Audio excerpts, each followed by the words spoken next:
दर्शकों ब्रेक तो बाद थोड़ा स्वागत है जी। डॉक्टर साहब साडा पहला फेसबुक मैसेज आया है कैलगरी तो कुलबीर सिंह जी का।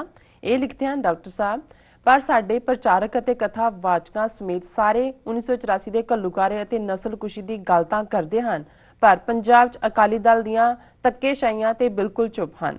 ਮੇਰੇ ਹਿਸਾਬ ਨਾਲ ਉਹ ਇਸ ਤਰ੍ਹਾਂ ਬਾਦਲਾਂ ਨੂੰ ਫਾਇਦਾ ਪਹੁੰਚਾਉਣ ਲਈ ਕਰਦੇ ਹਨ ਕਿਉਂਕਿ 84 ਦੀ ਗੱਲ ਕਾਂਗਰਸ ਦੇ ਉਲਟ ਜਾਂਦੀ ਹੈ ਤੇ ਉਹਨਾਂ ਦੇ ਇਹ ਸਿਆਸੀ ਏਜੰਡੇ 'ਚ ਫਿੱਟ ਬੈਠਦੀ ਹੈ।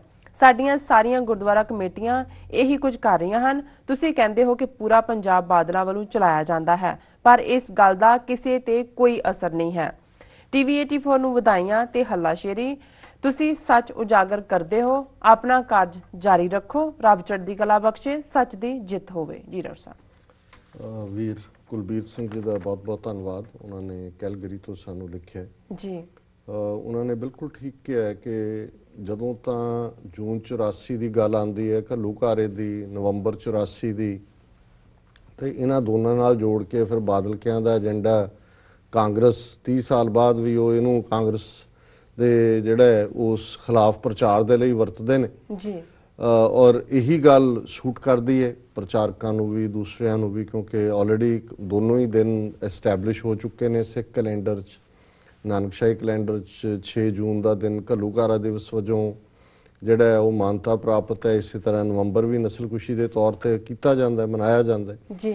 ਪਰ ਹੁਣ ਇਸ ਸਾਰੇ ਦੇ ਵਿੱਚ ਜਿਹੜੇ ਖਾਸ ਤੌਰ ਤੇ ਪਿਛਲੇ ਪੀਰੀਅਡ 'ਚ ਸਬੂਤ ਸਾਹਮਣੇ ਆਏ ਬਾਦਲਾਂ ਦਾ ਜਾਂ ਅਕਾਲੀ ਦਲ ਦਾ, ਲੌਂਗੋਵਾਲ, ਟੌੜਾ, ਬਾਦਲ, ਬਰਨਾਲਾ, ਇਹਨਾਂ ਦਾ ਕੀ ਰੋਲ ਸੀ। ਸੋ ਹੁਣ ਇਹ ਸਿਰਫ ਕਾਂਗਰਸ ਦੇ ਖਾਤੇ ਵਾਲੀ ਗੱਲ ਨਹੀਂ ਹੈ। ਈਵਨ ਜੇ ਜੂਨ 84 ਦੇ ਘੱਲੂਘਾਰੇ ਬਾਰੇ ਜਾਂ ਈਵਨ ਨਵੰਬਰ 84 ਦੀ ਨਸਲਕੁਸ਼ੀ ਬਾਰੇ ਵੀ ਕੋਈ ਇਹਨਾਂ ਨੂੰ ਪੁੱਛੇ ਕਿ ਵੀ ਤੁਹਾਡੀਆਂ ਵੀ ਸਰਕਾਰਾਂ ਰਹੀਆਂ ਨੇ, ਦਿੱਲੀ ਦੇ ਵਿੱਚ ਵੀ ਤੁਸੀਂ ਸਰਕਾਰ 'ਚ ਰਹੇ ਹੋ, ਅੱਜ ਵੀ ਹੋ, ਪਹਿਲਾਂ ਕੀ ਕਰ ਲਿਆ ਔਰ ਹੁਣ ਤੁਹਾਡੀ ਸਰਕਾਰ ਨੇ ਜਿਸ ਮੋਦੀ ਦਾ ਰੱਥ ਲੈ ਕੇ ਅੱਗੇ ਅੱਗੇ ਜਿਵੇਂ ਬਾਦਲ ਤੁਰਿਆ ਸੀ ਕਿ ਉਹਨਾਂ ਨੇ ਕਿੰਨਾ ਵੱਡਾ ਕਿੰਨਾ ਕੋਝਾ ਮਜ਼ਾਕ ਕੀਤਾ ਕਿ ਇੱਕ ਪਾਸੇ ਅਨਾਉਂਸ ਕੀਤਾ ਕਿ ਜੀ ਅਸੀਂ 5-5 ਲੱਖ ਰੁਪਈਆ ਦੇ ਰਹੇ ਨਵੰਬਰ 84 ਵਾਲਿਆਂ ਨੂੰ ਤੇ ਨਾਲ ਹੀ ਜਦੋਂ ਇਲੈਕਸ਼ਨ ਕਮਿਸ਼ਨ ਨੇ ਉਹਨੇ ਕਿਹਾ ਜੀ ਇਸ ਦਾ ਕੋਈ ਐਲਾਨ ਹੀ ਨਹੀਂ ਕੀਤਾ, ਅਨਾਉਂਸ ਹੀ ਨਹੀਂ ਕੀਤਾ।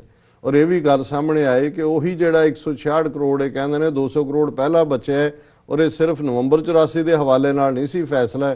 ਸਾਰੇ ਹੀ ਜਿਹੜੇ ਸਿਵਿਲੀਅਨ ਭਾਵੇਂ ਨਕਸਲੀਆਂ ਥੱਲੋਂ ਕੋ ਮਾਰਿਆ ਗਿਆ ਕੋਈ ਹੋਰ ਫਿਰਕੂ ਹਿੰਸਾ 'ਚ ਔਰ ਉਹ ਵੀ ਦੇਣ ਤੋਂ ਇਨਕਾਰੀ ਹੋ ਗਏ। ਹੁਣ ਜਿਹੜੀ ਬੇਈਮਾਨੀ ਔਰ ਬਾਦਲ ਦਾ ਜੋ ਹਾਲ ਪੰਜਾਬ ਦੇ ਵਿੱਚ 5ਵੀਂ ਵਾਰ ਇਹ ਮੁੱਖ ਮੰਤਰੀ ਬਣਿਆ ਔਰ ਕਿਸ ਤਰੀਕੇ ਨਾਲ ਸੁਮੇਧ ਸੈਣੀ ਨੂੰ ਜਿਹਨੇ ਹਜ਼ਾਰਾਂ ਸਿੱਖਾਂ ਦਾ ਖੂਨ ਕੀਤਾ ਨੌਜਵਾਨਾਂ ਦਾ ਉਹਨੂੰ ਡੀਜੀਪੀ ਲਾਣਾ ਪੁਲਿਸ, ਇਜ਼ਹਾਰ ਆਲਮ ਨੂੰ ਵਕਾਫ ਬੋਰਡ ਦਾ ਚੇਅਰਮੈਨ ਲਾਣਾ, ਉਹਦੀ ਘਰ ਵਾਲੀ ਨੂੰ ਐਮਐਲਏ ਬਣਾਉਣਾ ਔਰ ਉਸ ਸਾਰੇ 'ਚ ਕਿਵੇਂ ਸਾਰੇ ਹੀ ਕਾਤਲ ਪੁਲਸੀ ਹੈ। ਅੱਜ ਵੀ ਜਦੋਂ ਤੁਸੀਂ ਇਹ ਉਮਰਾ ਨੰਗਲ ਦਾ ਨਾਂ ਪੜ੍ਹਦੇ ਹੋ ਹੁਣ ਜੋ ਕੁਛ ਉੱਥੇ ਮਖੂ ਦੇ ਨੇੜੇ ਜੋਗੇ ਪਿੰਡ 'ਚ ਹੋਇਆ ਉਹ DIG ਸ਼ਾਇਦ ਉੱਥੇ ਉਹੀ ਲੱਗਾ ਹੋਇਆ ਔਰ 150 ਸਿੱਖਾਂ ਦੇ ਖਿਲਾਫ ਜਿਹੜਾ ਉਹ ਕੇਸ ਰਜਿਸਟਰ ਕੀਤਾ ਉਹਨਾਂ ਦੇ ਸੌਦਾ ਸਾਧ ਦੇ ਚੇਲਿਆਂ ਦੇ ਕਹਿਣ ਤੇ। ਉਹੀ ਉਸ ਦੌਰ ਦੇ ਸਾਰੇ ਜਿਹੜੇ ਮਰ ਚੁੱਕੇ ਨੇ ਕੁਦਰਤੀ ਮੌਤ ਤੇ ਫੁੱਲ ਰਿਟਾਇਰਮੈਂਟ ਲੈ ਕੇ ਬਾਦਲ ਦੇ ਥੱਲੇ ਪੁਸ਼ਤਪਨਾਹ ਦੇ ਥੱਲੇ ਉਹਨਾਂ ਨੇ ਕੀਤਾ ਔਰ ਜਿਨ੍ਹਾਂ ਨੇ ਜਿਹੜੇ ਜ਼ੁਲਮ ਕੀਤੇ ਨੇ ਉਹ ਉਹਨਾਂ ਦੀਆਂ ਲਗਾਤਾਰ ਪ੍ਰਮੋਸ਼ਨਾਂ ਹੋਈਆਂ ਨੇ ਔਰ ਕੋਈ ਇਨਵੈਸਟੀਗੇਸ਼ਨ ਕੋਈ ਕਿਸੇ ਨੂੰ ਸਜ਼ਾ ਜਾਂ ਈਵਨ ਪੁਰਾਣੇ ਉਹਨਾਂ ਨੂੰ ਤਾਂ ਰਾਤ ਕੀ ਦੇਣੀ ਹੈ ਜਿਹੜੇ ਸਿੰਘ ਮਾਰੇ ਗਏ ਕਿਵੇਂ ਨਵਿਆਂ ਨੂੰ ਝੂਠੇ ਕੇਸਾਂ ਦੇ ਵਿੱਚ ਫੜਿਆ ਜਾ ਰਿਹਾ। ਸੋ ਕੁੱਲ ਮਿਲਾ ਕੇ ਇਹ ਜਿਹੜੀ ਸਾਰੀ ਗੇਮ ਹੈ ਬਾਦਲ ਦੀ ਇਹ ਤਾਂ ਐਕਸਟੈਂਸ਼ਨ ਹੈ ਔਰ ਠੀਕ ਇਸ ਨੂੰ ਅਸੀਂ ਦੁਸ਼ਮਣ ਦੀ ਕੁਹਾੜੀ ਦਾ ਦਸਤਾ ਕਹਿੰਦੇ ਔਰ ਇਸ ਦੀ ਮਦਦ ਦੇ ਉੱਤੇ ਸਾਰੇ ਜੀਵਨ ਧਾਰਮਿਕ ਸਾਡੇ ਜਥੇਦਾਰ ਵੀ ਉਹਦੇ 'ਚ ਹੀ ਸ਼ਾਮਲ ਨੇ। ਜਦੋਂ ਕੋਈ ਸੀਰੀਅਸ ਗੰਭੀਰ ਚੈਲੰਜ ਕੌਮ ਦੇ ਸਾਹਮਣੇ ਹੈ ਜੋ ਕੁਛ ਹੋ ਰਿਹਾ ਹੁਣ ਜੋ ਮਖੂ 'ਚ ਹੋਇਆ ਜਾਂ ਜੋ ਆਸ਼ੂਤੋਸ਼ ਦੇ ਹਵਾਲੇ ਇੱਕ ਪਾਸੇ ਤਾਂ ਇਹ ਬਿਆਨਬਾਜ਼ੀਆਂ ਕਰਦੇ ਨੇ ਕਿ ਜੀ ਪੰਜਾਬ 'ਚ ਕੋਈ ਸਮਾਗਮ ਨਾ ਹੋਣ ਦਿਓ, ਗੁਰਮਤੇ ਕਰਦੇ ਨੇ। ਹੁਣ ਸਿੱਖ ਜਿਹੜੇ ਫੋਲੋ ਕਰ ਰਹੇ ਨੇ ਅੱਜ ਮਾਲਵੇ 'ਚ ਉਹਨਾਂ ਦਾ ਜ਼ੋਰ ਹੈ। ਕਿਹੜਾ ਪਿੰਡ ਹੈ ਜਿੱਥੇ ਸਿੱਖ ਪ੍ਰੋਟੈਸਟ ਨਹੀਂ ਕਰਦੇ ਔਰ ਫਿਰ ਮਾਰ ਵੀ ਪੈਂਦੀ ਹੈ ਕਿਉਂਕਿ ਉਹ ਗੁੰਡੇ ਇਕੱਠੇ ਹੋ ਕੇ ਆਉਂਦੇ ਨੇ, ਐਡਮਿਨਿਸਟ੍ਰੇਸ਼ਨ ਉਹਨਾਂ ਦੇ ਨਾਲ ਹੈ, ਫਿਰ ਤਰੀਕਾਂ ਵੀ ਭੁਗਤਦੇ ਨੇ ਤੇ ਜਿਨ੍ਹਾਂ ਨੇ ਗੁਰਮਤੇ ਜਾਰੀ ਕੀਤੇ ਨੇ ਉਹ ਸਰਕਾਰ ਉਹਨਾਂ ਦੀ ਹੈ ਪੰਜਾਬ ਦੇ ਵਿੱਚ ਅਕਾਲੀਆਂ ਦੀ। ਸੋ ਇਹ ਜਿਹੜਾ ਸਾਰਾ ਹੀ ਵਰਤਾਰਾ ਹੈ ਕਥਾਵਾਚਕ ਜਾਂ ਪ੍ਰਚਾਰਕ ਇਹ ਤਾਂ ਇਹਨਾਂ ਦਾ ਤਾਂ ਉਹੀ ਦਾਇਰਾਕਾਰ ਰਹਿਣਾ, ਇਹਨਾਂ ਤੋਂ ਤਾਂ ਕੀ ਐਕਸਪੈਕਟਡ ਹੈ। ਪਰ ਕੁੱਲ ਮਿਲਾ ਕੇ ਉਹਨਾਂ ਨੇ ਸਲਾਹ ਤਾਂ ਕੀਤੀ ਹੈ ਕਿ ਅਸੀਂ ਟੀਵੀ 84 ਦੇ ਥੱਲੇ ਸੱਚ ਦੀ ਆਵਾਜ਼ ਬੁਲੰਦ ਕਰਦੇ ਹਾਂ। ਦੇਖੋ ਯਤਨ ਹੈ ਸਾਡਾ, ਅਸੀਂ ਕਿੰਨੀ ਕੁ ਤਬਦੀਲੀ ਲਿਆ ਸਕੇ ਹੈ, ਕਿੰਨੀ ਕੁ ਲਿਆ ਸਕਦੇ ਹੈ। ਗੁਰਦੁਆਰਾ ਸਾਹਿਬ ਫਲਸ਼ਿੰਗ ਵੀ ਜਦੋਂ ਅਸੀਂ ਐਤਵਾਰ ਗਏ, ਵੀਰ ਜਿਹੜੇ ਮਿਲਦੇ ਨੇ ਆ ਕੇ ਲਗਾਤਾਰਤਾ ਨਾਲ ਦੇਖਣ ਵਾਲੇ, ਉਹਨਾਂ ਦਾ ਕੁਛ ਦਾ ਤਾਂ ਇਹ ਕਹਿਣਾ ਸੀ ਜੀ ਕਿ 1 ਘੰਟਾ ਥੋੜ੍ਹਾ ਹੈ, ਇਹਨਾਂ ਨੂੰ ਤੁਸੀਂ ਵਕਤ ਨੂੰ ਵਧਾਓ। ਕੁਛ ਆ ਕੇ ਇੰਨੇ ਕੁ ਪਿਆਰ ਨਾਲ ਜਿਵੇਂ ਉਹ ਸਮਝਦੇ ਨੇ ਕਿ ਜੇ ਉਹਨਾਂ ਨੂੰ ਜੇ ਉਹ 100 ਕਿਤਾਬਾਂ ਰੋਜ਼ ਪੜ੍ਹਨ ਤੇ ਉਹਨਾਂ ਜਿਹੜਾ ਕੰਸੋਲੀਡੇਟਡ ਇੱਕ ਥਾਂ ਤੇ ਇਨਫੋਰਮੇਸ਼ਨ ਨਹੀਂ ਉਹਨਾਂ ਨੂੰ ਮਿਲ ਸਕਦੀ ਜਿੰਨੀ ਕਿ ਇਸ ਪ੍ਰੋਗਰਾਮ ਰਾਹੀਂ ਮਿਲਦੀ ਹੈ।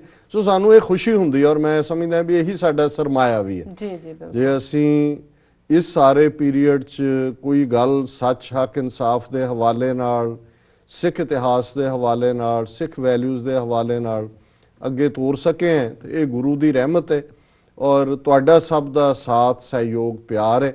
ਪਰ ਇੱਕ ਗੱਲ ਮੈਂ ਜ਼ਰੂਰ ਨੋਟ ਆਫ ਕੌਸ਼ਨ, ਜਿਹੜੀ ਉੱਥੇ ਵੀ ਫਲਸ਼ਿੰਗ ਵੀ ਮੈਂ ਉਹਨਾਂ ਆਪਣੇ ਪਿਆਰੇ ਸਿੰਘਾਂ ਨੂੰ ਕਹੀ, ਮੈਂ ਕਿਹਾ ਜੀ ਦੇਖੋ ਬਹੁਤ ਵਾਰ ਇਹ ਠੀਕ ਹੈ ਵੀ ਅਸੀਂ ਜਿੰਨਾ ਕੁ ਕਰ ਸਕਦੇ ਹਾਂ ਕਰਨ ਦੀ ਸਾਡੀ ਕੋਸ਼ਿਸ਼ ਹੈ। 2 ਸਾਲ ਅਸੀਂ ਇਸ ਨੂੰ ਤੁਹਾਡੇ ਸਹਿਯੋਗ ਨਾਲ ਖਿੱਚ ਕੇ ਲਿਆਏ, ਪਰ ਜੇ ਸਾਨੂੰ ਫਾਈਨੈਂਸ਼ੀਅਲ ਸਪੋਰਟ ਨਹੀਂ ਮਿਲੇਗੀ ਜਾਂ ਨਹੀਂ ਹੋਏਗੀ ਤਾਂ ਫਿਰ ਅਸੀਂ ਜਿਹੜਾ ਉਹ ਸਰਵਾਈਵ ਨਹੀਂ ਕਰ ਪਾਵਾਂਗੇ।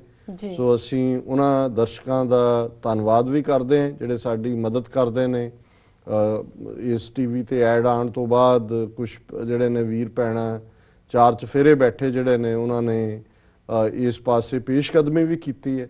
ਪਰ ਮੈਂ ਸਮਝਦਾ ਵੀ ਸਾਨੂੰ ਸੀਰੀਅਸ ਜਿਹੜੀ ਹੈ ਉਹ ਫਾਈਨੈਂਸ਼ੀਅਲ ਹੈਲਪ ਦੀ ਲੋੜ ਹੈ ਔਰ ਇਸ ਦੇ ਸਹਾਰੇ ਹੀ ਅਸੀਂ ਸਮਝਦੇ ਹਾਂ ਕਿ ਆਉਣ ਵਾਲੇ ਪੀਰੀਅਡ 'ਚ ਇਹਨੂੰ ਅਸੀਂ ਹੋਰ ਐਕਸਪੈਂਡ ਕਰ ਸਕੀਏ। ਕੁਝ ਰੁਕਾਵਟਾਂ ਨੇ ਜਿਨ੍ਹਾਂ ਤੇ ਸਾਡਾ ਕੰਟਰੋਲ ਨਹੀਂ ਹੈ, ਲੇਕਿਨ ਜੇ ਤੁਹਾਡਾ ਸਹਿਯੋਗ ਰਹੇਗਾ ਇਸ ਦਾ ਅਸੀਂ ਦਾਇਰਾਕਾਰ ਹੋਰ ਵੀ ਵਧਾਵਾਂਗੇ। ਜਿਵੇਂ ਅਸੀਂ ਅੱਗੇ ਕਿਹਾ, ਸੁਜੈਸ਼ਨ ਵੀ ਹੈ ਬੱਚਿਆਂ ਦਾ ਪ੍ਰੋਗਰਾਮ ਅੰਗਰੇਜ਼ੀ 'ਚ ਕਰਨ ਦਾ ਔਰ ਦੂਸਰੇ ਵੀ ਸਾਡੇ ਹੋਰ ਬਹੁਤ ਸਾਰੇ ਸਾਡੇ ਕੋਲ ਨੇ ਜਿਨ੍ਹਾਂ ਨੂੰ ਅਸੀਂ ਇਸ ਦਾ ਹਿੱਸਾ ਬਣਾਉਣਾ ਚਾਹੁੰਦੇ, ਪਰ ਹਰ ਚੀਜ਼ ਅਲਟੀਮੇਟਲੀ ਫਾਈਨੈਂਸਿਸ ਤੇ ਡਿਪੈਂਡ ਕਰਦੀ ਹੈ। ਸੋ ਇਹਨਾਂ ਦਾ ਵੀਰ ਕੁਲਬੀਰ ਸਿੰਘ ਜੀ ਦਾ ਬਹੁਤ ਬਹੁਤ ਧੰਨਵਾਦ, ਉਹਨਾਂ ਨੇ ਬੜਾ ਹਾਂ ਪੱਖੀ ਲਿਖਿਆ। ਜੀ ਡਾਕਟਰ ਸਾਹਿਬ, ਵੇਲਾ ਵੀ ਹੋ ਗਿਆ ਬ੍ਰੇਕ ਤੇ ਜਾਣ ਦਾ। ਵੀਅਰਸ ਤੁਸੀਂ ਇਸ ਤਰ੍ਹਾਂ ਬਣੇ ਰਹੋ, ਮਿਲਦੇ ਹਾਂ ਕਮਰਸ਼ੀਅਲ ਬ੍ਰੇਕ ਤੋਂ ਬਾਅਦ।